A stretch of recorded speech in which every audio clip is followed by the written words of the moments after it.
জিন্দেগিতে কি যন্ত্রণা তিনি কি কষ্ট বরদাস্ত করেছিলেন, আমরা তার উম্মতে আমরা তার সামান্যটুকু তো কষ্ট বরদাস্ত করি না। সেই শিক্ষাকে মিটানোর জন্য সেকালেও যেমন চক্রান্ত হয়েছিল 1445 হিজরি, আজও সেই চক্রান্ত অব্যাহত।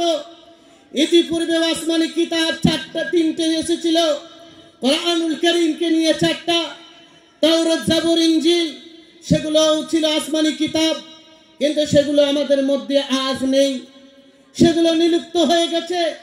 পৃথিবীর বিখ্যাত বিখ্যাত লাইব্রেরি যদি যান, মদিনার লাইব্রেরি যদি যান, জেদ্দার লাইব্রেরি যদি যান, বিখ্যাত পৃথিবীর library, Canada library, British library, সেখানে যদি যান, হ্যাঁ সেই তাওরাত জাবুর ইনজিল পাবেন, কিন্তু অরিজিনাল পাবেন না। হিব্রু ভাষায় পাবেন, ইব্রানি ভাষায় পাবেন। 100 বার সেটা সংযোজন বিয়োজন হয়েছে।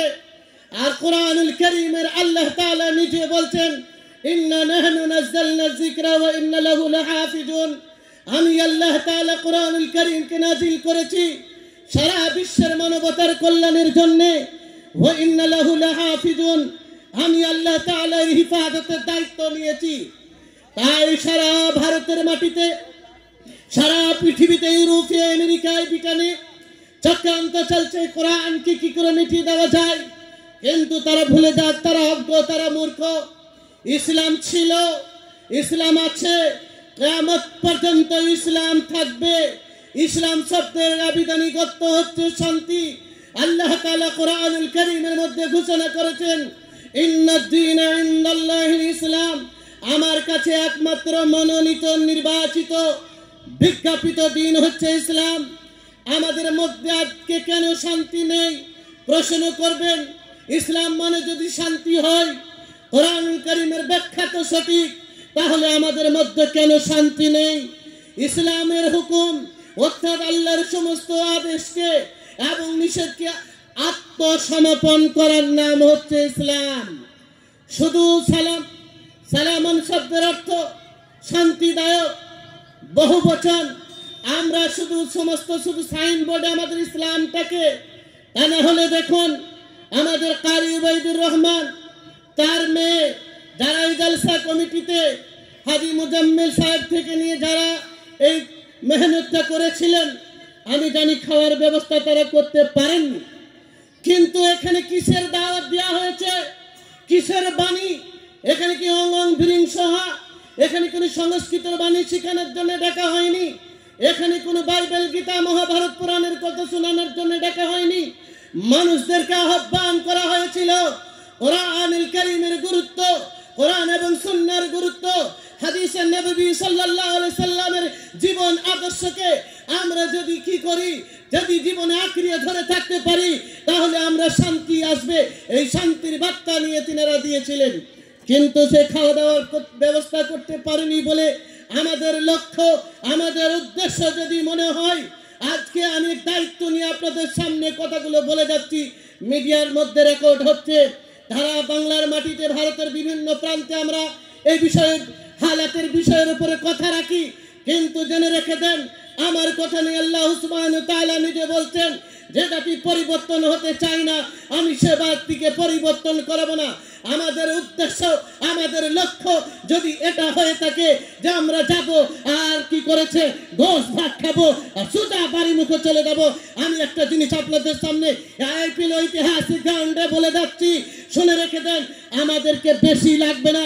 যেমন ইসরায়েল বলে একটা জানেন, ফিলিস্তিনে, স্বাধীন ফিলিস্তিন, সেই ফিলিস্তিনের মাটিতে তারা দখল করে ইসরায়েল নামক যারা দেশ, তাদেরকে তো স্বীকৃতি কেউ দেয়নি। অবৈধ জারদ সন্তান ইহুদিদের, তারা জানেন জার্মানির হিটলার যাদেরকে 60 লক্ষ ইহুদিকে মেরেছিল, এবং হিটলার বলেছিল আমি কেন ইহুদিদেরকে মেরেছি, ইহুদি জাতি কেন অভিশাপ, বিশ্বের মানুষ কিয়ামত পর্যন্ত স্মরণ করবে। সেই ইহুদিদেরকে স্পেন জায়গা দেয়নি, ইটালি জায়গা দেয়নি, ব্রিটেনিয়া জায়গা দেয়নি, আমেরিকা জায়গা দেয়নি, ভারত জায়গা দেয়নি, পৃথিবীর কেউ দেয়নি। মুসলমানরা তাদেরকে জায়গা দিয়েছিল ফিলিস্তিনের, সেই ফিলিস্তিনের আমাদের মাটিতে, যেটা মুসলমানদের প্রথম কিবলা মসজিদুল আকসা। যেমন আমরা যারা নামাজ পড়ি, ইশার ওয়াক্তে 4 রাকাত ফরজ নামাজ পড়তেছি, কাবা দিকে মুখ করে আল্লাহু আকবার, তখন নামাজ পড়া হতো আল আকসা দিকে মুখ করে আল্লাহু আকবার। এই বিশ্বের মুসলমানদের প্রথম কিবলা, তার নাম হচ্ছে আল আকসা। বন্দোবস্ত কব্জা করে নিয়েছে। এই ইহুদিরা কত সংখ্যায় আছে আমি বলে দিই, যুবক ভাইরা মন দিয়ে শোনো। 1 কোটি ইহুদি তারা পৃথিবীতে আছে, ইসরায়েল আছে 90 লক্ষ। আজকে তারা সারা পৃথিবীকে নিয়ন্ত্রণ করছে। এই যে দেখছো ইউটিউব, গুগল, এই যে গুগল দেখছো, এই মোবাইলে সফটওয়্যার দেখছো, তাদেরই আবিষ্কার।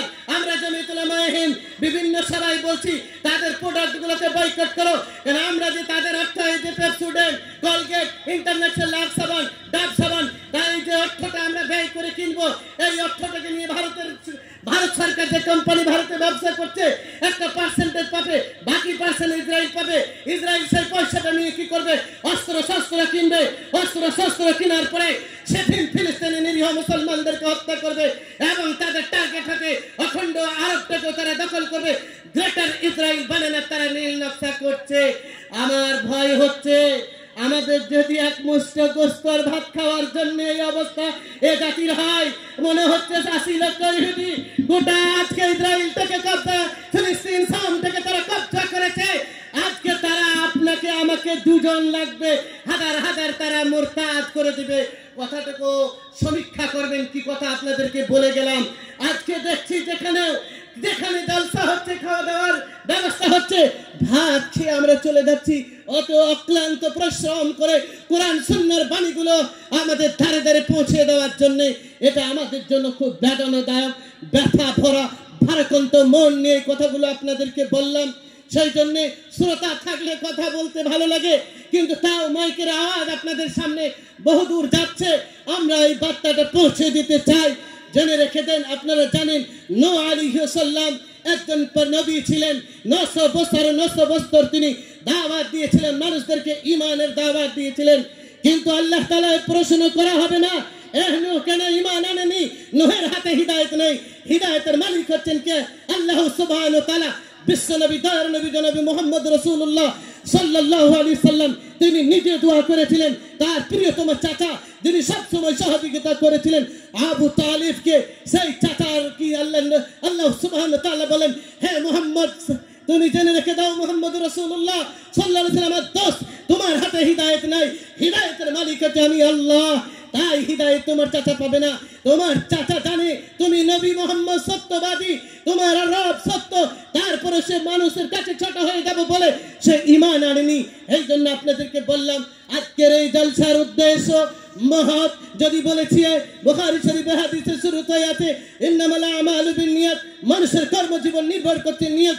যারা এর ব্যবস্থাপনায় আছে, আমার মামুনি থেকে নিয়ে কারি সাহেব থেকে নিয়ে, তাদের যদি দুনিয়ার মাকসদ না থাকে তাহলে এই প্রতিষ্ঠান এগিয়ে যাবে, দুর্বার গতিতে এগিয়ে যাবে ইনশাআল্লাহ। আপনি চাই আমি না চাই, আল্লাহ তার দিনের কাজকে কীট পতঙ্গ দ্বারাই নিয়েছে। ফৌজে আবরাহা যারা কাবাকে ধ্বংস করার জন্য গিয়েছিল, ফৌজে আবরাহাকে ছোট ছোট আবাবিলকে দিয়ে ধ্বংস করে দেওয়া হয়েছে। কাবাকে আল্লাহ সুবহানাহু ওয়া তাআলা কি করেছেন? হিফাজত করে নেবেন। অতএব কোরআনের হিফাজত আল্লাহ সুবহানাহু ওয়া তাআলা নিজে করবে। এইরকম দাজ্জালের জামানায় চতুর্থধারে দাজ্জালের এজেন্ডা তারা তাদের মতো কাজ করছে। আমরা নিজেরা কি করছি একটু আত্মসমীক্ষা করে দেখি। সেই জন্য ভাই আপনাদেরকে বলবো যে এখানে যে বাজারা ডাকছে সমস্ত মতভেদ মত পার্থক্যকে ভুলে দিয়ে আল্লাহ সুবহানাহু ওয়া তাআলা বলেন ওয়াতাসিমু বিহাবলিল্লাহি জামিআন ওয়া লা তাফাররাকু, তোমরা বিচ্ছিন্নতা হয় না, বিভিন্ন ভাবে বিভক্ত হয় না, তোমরা সকলে মিলে আমার রশিকে মজবুত করে ধরো। দয়ার নবী সাল্লাল্লাহু আলাইহি ওয়াসাল্লাম বললেন खैरुकुम मन तअल्लम अल कुरान व अल्लमहु, अफजल इंसान वही है जो कुरानुल करीम को सीखा, दूसरे को सिखाया गया। और ওই ব্যক্তি আমার কাছে শ্রেষ্ঠ যে কোরআন শিখে অন্যকে শেখায়। এই মাদ্রাসাতে সেটাই শিক্ষা দেওয়া হবে। শুধু মাস্তুরাতের জন্য শুধু আমরা কোরআন ছেলেরা শিখবো, মায়েরা শিখবে না। মায়েদের শিক্ষা অপরিহার্য। মায়েরা শিখলে আজকে তাদের জন্য ইংলিশ মিডিয়াম হয়েছে, তাদের জন্য বাংলা মিডিয়াম হয়েছে, তাদের জন্য বিভিন্ন স্কুল কলেজ হয়েছে। কিন্তু মায়েদের জন্য যদি দ্বীনি শিক্ষার ইদারা না হয় তাহলে কিন্তু আমার মায়েরা পেছে যাবে, গোমরা হয়ে যাবে। আজকে তাদেরকে বুরখার মধ্যে সম্ভ্রাম্য সতীত্বকে ঢেকে দ্বীনের খিদমত করতে হবে। আপনারা জানেন ইসলামের সর্বপ্রথম যিনি শহীদ হয়েছিলেন হযরত সুমাইয়া রাদিয়াল্লাহু তাআলা আনহা। তাই নারীদের অবদান ইসলামে অনেক আছে। সেই জন্য এই নারীদের শিক্ষা আমাদেরকে দ্বারে দ্বারে ছড়িয়ে দিতে হবে। প্রত্যেকটা মায়েরা যাতে কমসে কম তারা কি করে জ্ঞান অর্জন করা যতটুকু পর্যন্ত জানতে পারবো এটা ন্যায় না এটা অন্যায়, এটা জায়েজ না এটা নাজায়েজ, এটা হালাল না হারাম, এতটুকু পর্যন্ত ইলম শিখা ফরজ। তলাবুল ইলমি ফরিদাতুন আলা কুল্লি মুসলিমিন আও মুসলিম, প্রত্যেকটা নর এবং নারীকে জ্ঞান অর্জন করা ফরজ। এটা আমি বলিনি, হাদিস আপনাদের সামনে পড়েছিলাম, দয়ার নবী সাল্লাল্লাহু আলাইহি ওয়াসাল্লাম বলেছেন। সেই জন্য ভাই আমি আমার কথাকে দীর্ঘায়িত করব না। আজকে অন্য জায়গায় প্রোগ্রাম আছে, সেখানেও যেতে হতো, কিন্তু আর যেতে পারবো না। আগামীকাল 12 প্রোগ্রাম আছে। আমার তো বক্তব্য সবসময় আপনারা শুনেন, আগামীতেও শুনবেন। আমরা কি করব? দোয়া করব আল্লাহ তাআলা যেন এই মাদ্রাসাটাকে কামিয়াবি দান করে এবং যেন দ্বীনের শিক্ষা প্রতিটা বাড়িতে বাড়িতে আমাদের পৌঁছে যায়, এবং আমরা যাতে সকলে মিলে ইজতিহাদের সঙ্গে আমরা আল্লাহর রাসূলকে মজবুত করে ধরতে পারি। ওয়া আখির দাওয়ানা আলহামদুলিল্লাহি রাব্বিল আলামিন। আসসালামু আলাইকুম ওয়া রাহমাতুল্লাহি ওয়া বারাকাতুহু।